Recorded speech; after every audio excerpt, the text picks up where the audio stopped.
I wanted a chance just to check in with you and maybe give you a couple of ideas for our time together next week when I want to create a Zoom conversation that can happen hopefully across the class. I may try to do that in the evening just to see if we get better participation in the evening on Tuesday.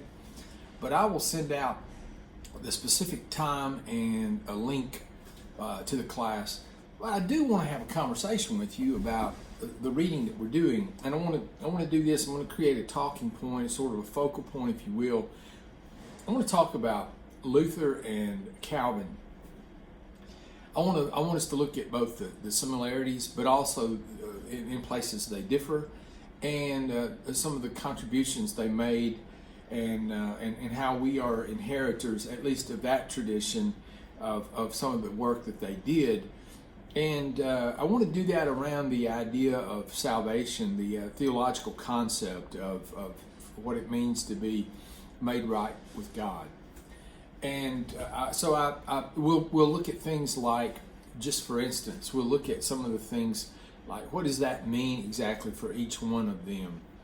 Of course, Luther himself talks a lot about faith and grace, and that there's nothing we can do to earn our salvation. And Calvin also would have agreed on that point. They would have agreed in many ways on the centrality of Scripture, and that how the tradition of the church, especially the Catholic Church, popes, councils, all of the authority there, that really resides in the Scripture and not in the other areas that had for so long controlled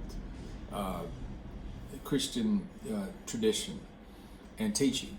And so I want to talk a little bit about that next week, about that understanding. Of course, I think you know as well as I do that both Calvin and Luther were influenced by Augustine. There was this Augustinian thread in both of their understandings of what it meant to be human.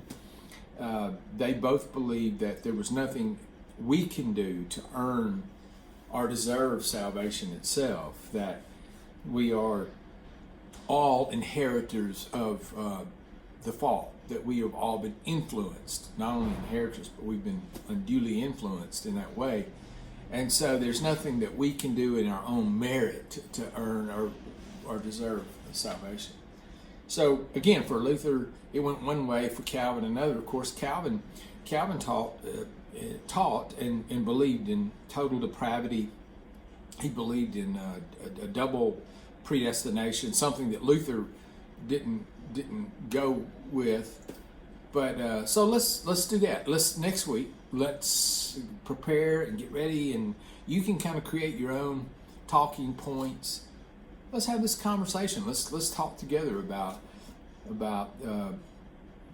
both Luther and Calvin, and around the theological idea of salvation, and their contribution, and maybe some of the things that we should be careful about in what in their thought and teaching.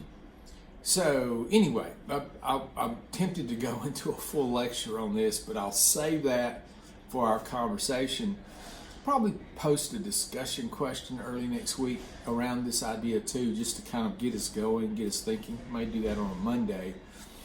So anyway, I hope that you're doing well. I hope the reading's going well. I know as of so far, we've pretty much been plowing through these texts, but I want us to stop and dive a little more deeply into a particular idea, concept. And also, I want you to understand both the historical aspects. Obviously, the historical aspects of the Reformation are very important. But I also want you to look at how some of the implications of that for our time, in what ways can, what is a takeaway that for our particular time in history that may be a concern or something that you think is helpful.